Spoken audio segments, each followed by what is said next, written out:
Doctor Mohammad ইউনূসের বাংলায় Kings পার্টির যে রমরমা অবস্থা চলছে, এটি অতীতে কখনো দেখা যায়নি। সকল শাসনামলে মোরালের সবাই চেষ্টা করেছেন এক বা একাধিক কিংস পার্টি করার জন্য। অনেকে চেষ্টা করেছেন গৃহপালিত রাজনৈতিক দল করার জন্য।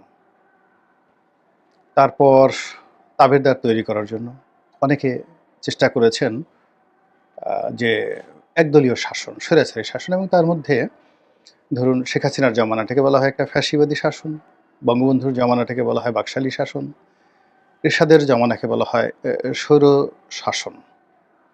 আর এর বাইরে হাওয়া ভবন খাম্বার শাসন, এ সকল তো আছেই।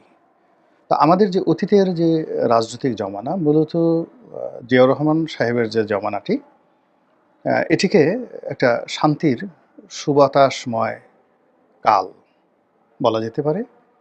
দ্বিতীয়ত দুটো সরকার, ৯১ থেকে ৯৬ বিএনপির সরকার, এবং ৯৬ থেকে ২০০১ পর্যন্ত আওয়ামী লীগের সরকার। এই মোটামুটি স্বাধীন বাংলাদেশে এই সময়টুকু, অর্থাৎ এখানে ১০ বছর আর জিয়াউর রহমান সাহেবের ৩.৫ বছর বা ৩ বছর, বা কত হবে, ৭৫, ৭৬, ৮১, মানে ৪ বছর, ৪.৫ বছর।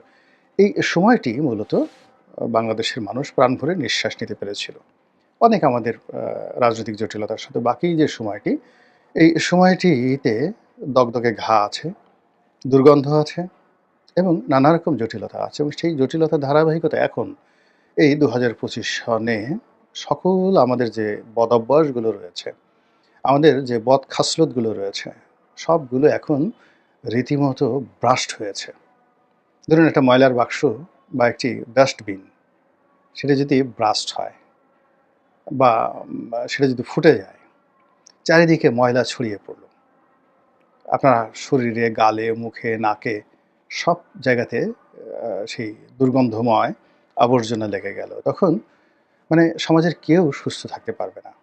ঠিক একইভাবে এখন কি হচ্ছে, এই আবহমান বাংলার মুনাফিকি, আবহমান বাংলার মিথ্যাচার, দম্ভ, চুরি, চামারি, রাহাজানি, কলা চুরি, মুরগি চুরি, ডিম চুরি, চোট্টামি, বদমাইশি, জেনা, ব্যভিচার, যা কিছু রয়েছে, একেবারে সর্বোচ্চ পর্যায়ে এখন সেই ক্ষমতার কেন্দ্রে এগুলো মঞ্চায়িত হচ্ছে।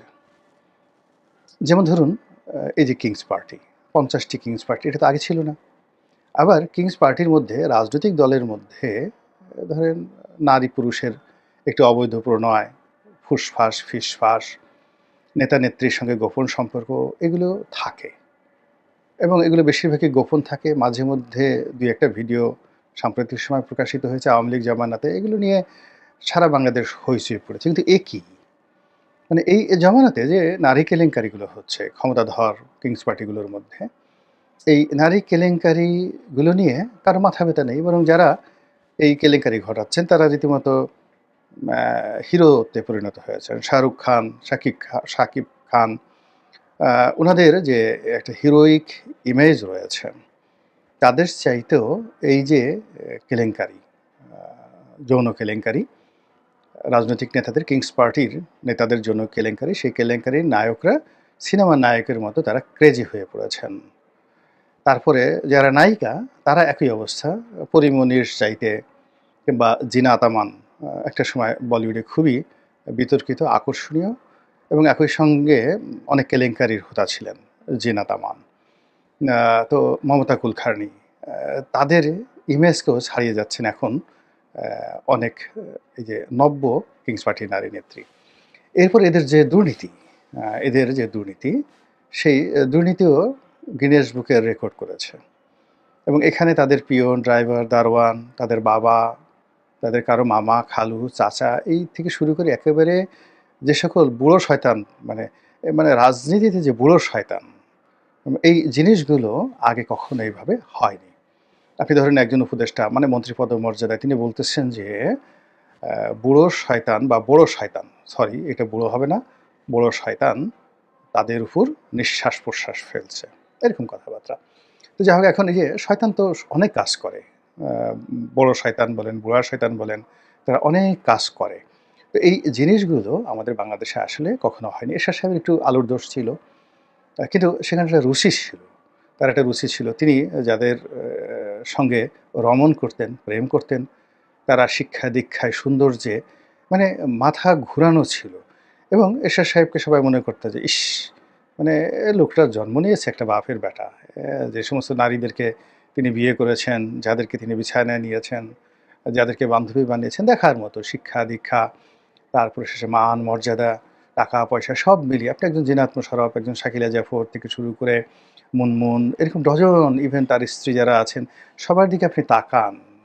তো তার সঙ্গে আসলে কি হচ্ছে, বর্তমান জমানাতে যা কিছু হচ্ছে, এটাকে আপনি অনেকটা বিকৃত অ্যা রুচি বলতে পারেন। এখানে যাদেরকে দেখা যাচ্ছে বা যাদেরকে নিয়ে স্ক্যান্ডাল হচ্ছে, নারী বা পুরুষ বলেন, এদের দিকে আসলে তাকানো যায় না। তাকানো যায় না, এদের মধ্যে কোনো আকর্ষণ নেই। এদের মধ্যে কোনো রোমান্স নেই, এদের মধ্যে কোনো থ্রিল নেই এরশাদের জমানার মতো। ফলে কি হচ্ছে, এখানে বিকৃতি করছে, দুর্গন্ধ ছড়াচ্ছে।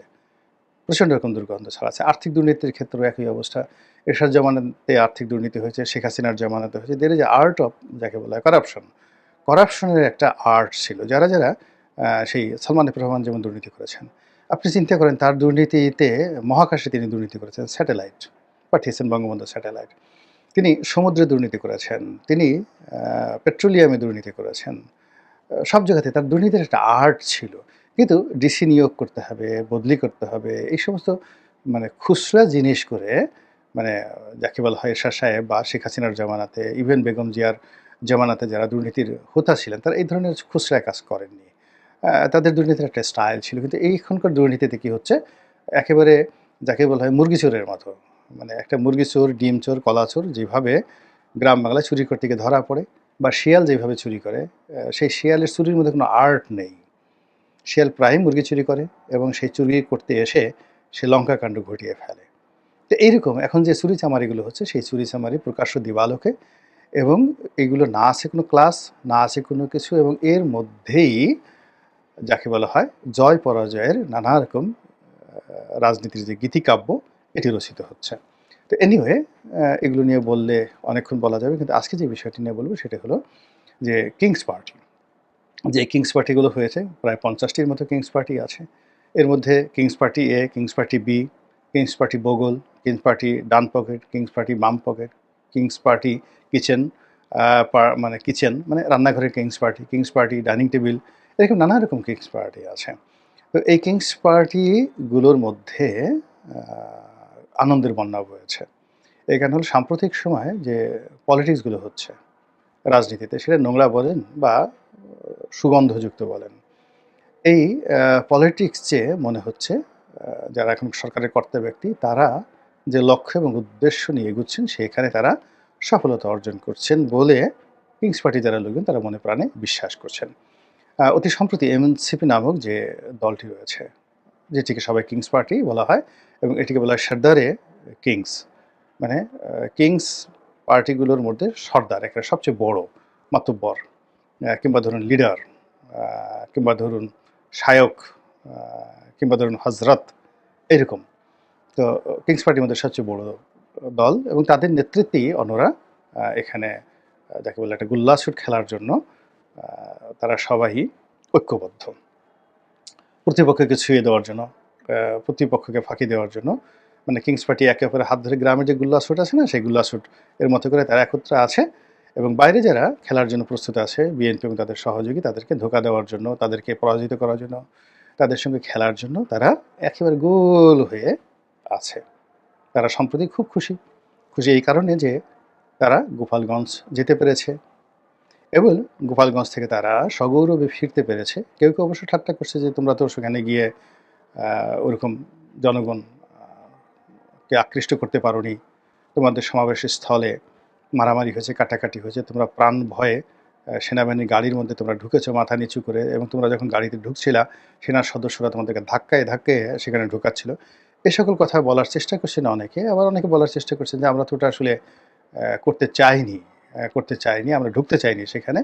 তো এনিওয়ে, কিন্তু তারা যেটা বলার চেষ্টা করছেন সেটা হলো যে যেখানে অতীতে কেউ যেতে পারেনি, জিয়াউর রহমান সাহেব যেতে পারেনি, তিনি সেখানে গিয়ে অনুষ্ঠান করে গোপালগঞ্জ গিয়ে আক্রমণের শিকার হেলিকপ্টারে করে নাকি পালিয়ে এসেছেন, এরকম কথা অনেকে বলার চেষ্টা করছেন। কিন্তু আমি আসলে এরকম ঘটনা কখনো শুনিনি জিয়াউর রহমান সাহেব সম্পর্কে। তিনি গোপালগঞ্জে বৈঠক করেছিলেন এবং তিনি তো সব জায়গাতেই হেলিকপ্টারে যেতেন এবং হেলিকপ্টারে আসতেন এবং জিয়াউর রহমানের ওই আমলটিতে আমরা তো তখন একেবারে কিশোর, দুরন্ত কিশোর। ফলে জিয়াউর রহমানের অনেকগুলো অনুষ্ঠান ঢাকাতে, তারপর শেষে যাকে বলে আমাদের ফরিদপুরে অনেকগুলো অনুষ্ঠান দেখার সুযোগ হয়েছে। এরকম কোনো ঘটনা আমরা শুনিও নাই, দেখিও নি। তো এখন যারা কিংস পার্টির সমর্থক তারা বলার চেষ্টা করছেন যে যেখানে রাষ্ট্রের প্রেসিডেন্ট গোপালগঞ্জে ঢুকতে পারেননি, সেখানে আমরা গোপালগঞ্জে ঢুকেছি। সেখানে গিয়ে মুজিববাদের কবর রচনা করেছি এবং সেখানে যাকে বলা হয় মনের ঝাল মিটিয়ে আওয়ামী লীগকে গালাগালি করে বাঘের বাচ্চার মতো আমরা দাঁড়িয়ে থেকেছি মঞ্চে। এবং আমরা যে কাজটি করেছি এটি অন্য কোনো রাজনৈতিক দল এটা করার সাহসই পাবে না। তারা তো গোপালগঞ্জে যাওয়ার আগেই তাদের কাপড়-চোপড় নষ্ট হয়ে যাবে। কাজেই আমরা যে বিপ্লবে আমরা জীবনের পরোয়া করি না, আমরা সেখানে গিয়েছি। এটাই হলো বড় বিজয়। দ্বিতীয়ত আমরা সেখান থেকে ফিরে আসতে পেরেছি। এটা হলো দ্বিতীয় বিজয়। আর তৃতীয় বিজয় হলো আমরা আবার সেখানে যাব। ১ বার, ২ বার, ৩ বার, বারবার আমরা সেখানে যাবই যাব। আমরা দেখে ছাড়ব। এই যে তাদের যে দৃঢ়তা, এই যে তাদের যে জিদ এবং তাদের যে নেতৃত্বের গুণাবলী, তাদের যে সাহস, তাদের যে শক্তি, এই সবকিছু দেখে যারা কর্তা ব্যক্তি রয়েছেন তারা সত্যিকার থেকে খুব আনন্দিত যে না, পুরুষ হবে তো এরকমই হওয়া উচিত। শক্তি যদি কারো থাকে তো এরকম থাকা উচিত। কথার যদি ঝাঁজ কারো থাকে তো এরকমই থাকা উচিত। এদের দ্বারাই হবে। এরাই আবার দ্বিতীয় বিপ্লব দরকার হলে ঘটাবে। এরাই দরকার হলে রাষ্ট্রকে সংহতিতে আনার জন্য যুদ্ধ করবে। এরা প্রয়োজন পড়লে এই সরকারের ভ্যানগার্ড রূপে তারা সিনা এগিয়ে দিবে এবং তাদের এই বীরত্বকে অতিক্রম করে কোনো অপর শক্তি বর্তমান সরকারের একটা পশম স্পর্শ করতে পারবে না। এবং গোপালগঞ্জে তারা যে বীরত্ব দেখিয়ে এসেছেন, এই বীরত্বের ফলে কিংস পার্টিতে রীতিমতো, অর্থাৎ শুধু একটা না, দ্য ডাজনস অফ কিংস পার্টি, সেখানে রীতিমতো আনন্দের বন্যা বইছে।